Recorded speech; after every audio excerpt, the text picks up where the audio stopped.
नमस्कार। आप देख रहे हैं ब्रेकिंग बिहार। चुनावी मौसम में प्रशांत किशोर ने जिस प्रकार से राजनीतिक हलचल बढ़ा दिया है, खास करके बीजेपी नेताओं पर जो हमला कर रहे हैं, प्रदेश अध्यक्ष दिलीप जायसवाल से लेकर के उप मुख्यमंत्री सम्राट चौधरी तक, और बीजेपी की बोलती बंद हो गई है। अपने बड़े नेताओं पर जिस प्रकार से आरोप लग रहा है, इसके बावजूद बीजेपी जो देश की सबसे बड़ी पार्टी है, यहाँ भी सरकार में है, दिल्ली में भी सरकार में है, लेकिन इस मामले में कोई स्पष्टीकरण नहीं आ रहा है। सभी के जुबान पर ताला लग गया है। और जदयू के एक बड़े नेता जो कि मंत्री भी हैं, अशोक चौधरी, मुख्यमंत्री नीतीश कुमार के काफी करीबी माने जाते हैं, उन पर भी जिस प्रकार के आरोप लगे, अशोक चौधरी की भी बोलती बंद है। इसी विषय पर बात करेंगे। हमारे साथ बीजेपी नेता राहुल आनंद जी। राहुल जी, क्या कुछ कहिएगा? प्रशांत जी ने आप लोगों की तो बोलती बंद कर दी है। चुनाव के समय में बड़ा घाटा हो सकता है आप लोग को।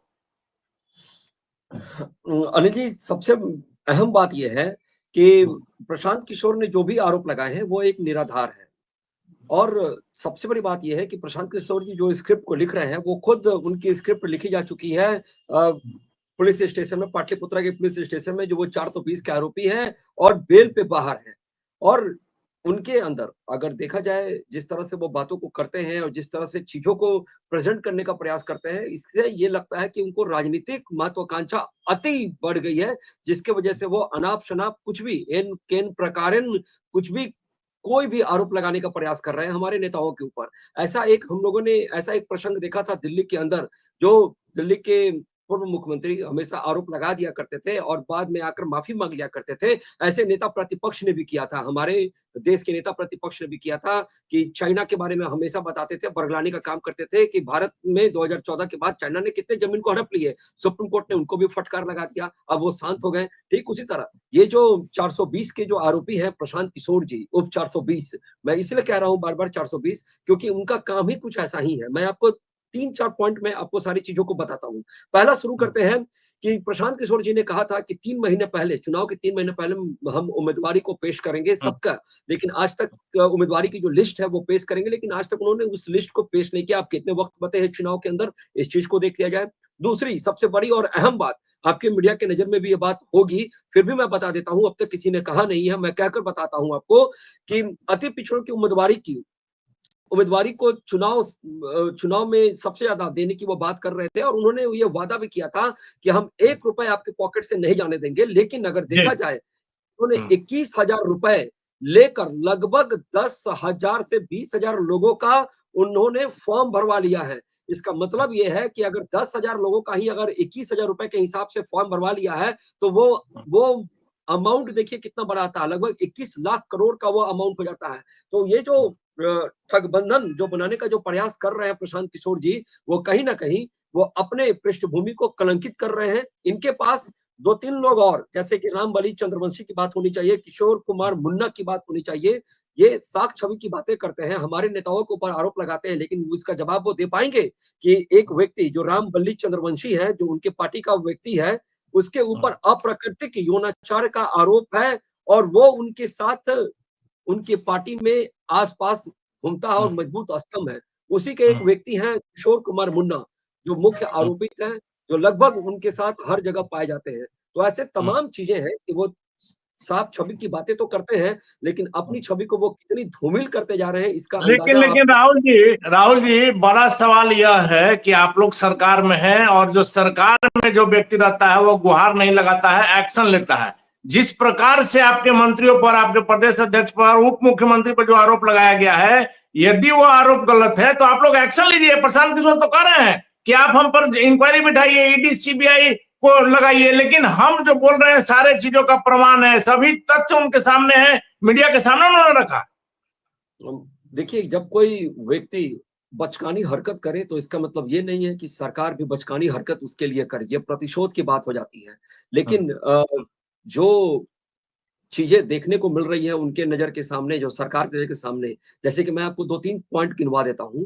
ये निश्चित रूप से आपका ये जो आज हम जो चर्चा कर रहे हैं, ये विषय प्रशांत किशोर जी के पास भी पहुंचेगा और उनको निश्चित रूप से खलबली आज नहीं तो कल मचेगी ही मचेगी। पहली बात, जी। वो जो शराबबंदी की जो बात करते हैं, वो साउथ के लोगों के दबाव में बिहार के अंदर इस तरह की बातें कर रहे हैं, पहली बात।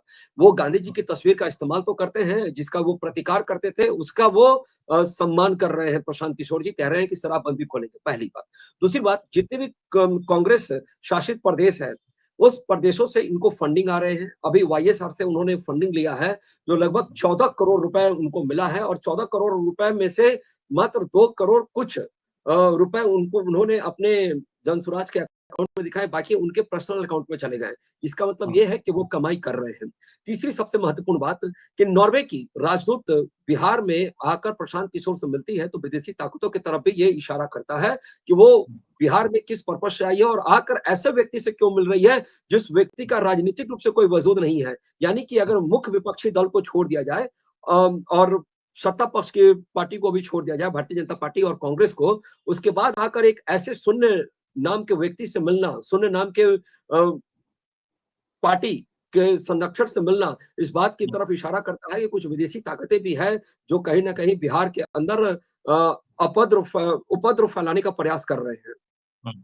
लेकिन राहुल जी, जिस प्रकार से आपने कहा कि आंध्रा की हो या कहीं की देश विदेश की कोई कंपनी हो जो कि पैसा दे करके प्रशांत किशोर से चाह रही हो कि बिहार में शराबबंदी समाप्त कर दिया जाए, तो आप वो कागज, आप कोई प्रमाण दीजिएगा तब तो कोई मानेगा। जिस प्रकार से प्रशांत किशोर ने आपके प्रदेश अध्यक्ष पर, उप मुख्यमंत्री सम्राट चौधरी पर, अशोक चौधरी पर, संजय जायसवाल पर जो भी आरोप लगाया है, उसका सारा का प्रमाण उन्होंने दिया है, तथ्यों के साथ उन्होंने बात कही है, हवा में बात नहीं कही है। देखिए, प्रत्यक्ष को प्रमाण की आवश्यकता नहीं होती अनिल जी। जिस तरह से प्रशांत किशोर जी ने जो आरोप लगाए हैं, वो सस्ती लोकप्रियता का काम करते हैं। हमारे माननीय उप मुख्यमंत्री सम्राट चौधरी जी के ऊपर जो आरोप लगा है, उसका खंडन खुद स्वयं माननीय उप मुख्यमंत्री ने किया इस बात को लेकर। और जो ये उम्र की बातें, नाम बदलने की बातें जो वो करते हैं, मैं आपको बता दूं, इनके जो राष्ट्रीय अध्यक्ष है, उनके उम्र में तो 13 साल का घोटाला है। और अभी देखते चलिए ना, अभी राजनीतिक पृष्ठभूमि आने से पहले उनके पास जो ये बात तो कार्रवाई अभी उदय सिंह वाला प्रकरण तो आप अभी कह रहे हैं, जब आपके ऊपर आरोप लग रहा है सम्राट जी के नाम को लेकर के जो आरोप लग रहा है, तब आप उदय सिंह की बात कर रहे हैं, पहले आपने तो नहीं कहा यह बात। देखिए, बिहार की जो संस्कृति है और परंपरा है, वो दूसरे के ऊपर पत्थर मारने की नहीं है। अगर आप कीचड़ में पत्थर मारेंगे तो हो सकता है कीचड़ उछल के आपके ऊपर भी आ जाए, जी, लेकिन वो जी, कीचड़ माने ही नहीं, तो उस कीचड़ को धोया भी जाता है। अगर आपके कपड़े में वो कीचड़ लग जाए, तो आप उस कपड़े को साफ करते हैं और रास्ता बदलने का प्रयास करते हैं। तो भारतीय जनता पार्टी ने रास्ते बदलने का प्रयास किया, लेकिन अब वक्त आ गया है कीचड़ को साफ करने का। तो हम वो नहीं, कीचड़ लेकिन एक बड़ा मुद्दा जो है राहुल जी, जिस प्रकार से सम्राट चौधरी पर आरोप लगा, उस मामले का, उसका हम नाम नहीं लेना चाहेंगे, क्योंकि हम वैसे पत्रकार नहीं है जो सुर्खियों में के रहने के लिए या टीआरपी के लिए किसी को मानसिक रूप से प्रताड़ित करे, क्योंकि जिसके साथ जब घटना घटती है वही समझता है और उसका नाम लेकर के उसके जख्मों को कुरेदना होता है। हाजीपुर के जिस राकेश की बात कही थी सम्राट जी ने, प्रशांत जी ने जो आरोप लगाया था, बड़ा मामला था, आपको याद होगा, तो उसमें जब राकेश हाजीपुर का था और प्रशांत जी ने कहा कि नहीं, यह राकेश चौधरी उर्फ सम्राट चौधरी हैं, इतना बड़ा आरोप जब लगाया, तो वैसी स्थिति में जब आपकी सरकार है, उप मुख्यमंत्री पर अगर झूठा आरोप लगाया है, तो प्रशांत जी को तो आपको जेल भेजना चाहिए था।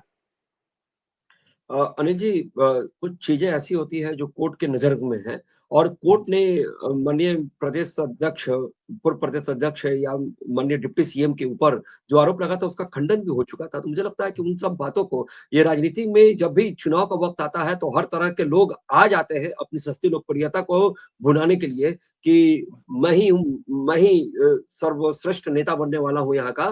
तो हर चीज का अगर जवाब दिया जाए, तो मुझे लगता है वो सुशोभित नहीं है। नहीं, लेकिन आपकी पार्टी ने कहा है, कल कहा है कि अब प्रशांत जी के सारे नेताओं का, उनके साथ जो लोग जुड़े हुए हैं, सबों का खुलासा किया जाएगा धीरे धीरे।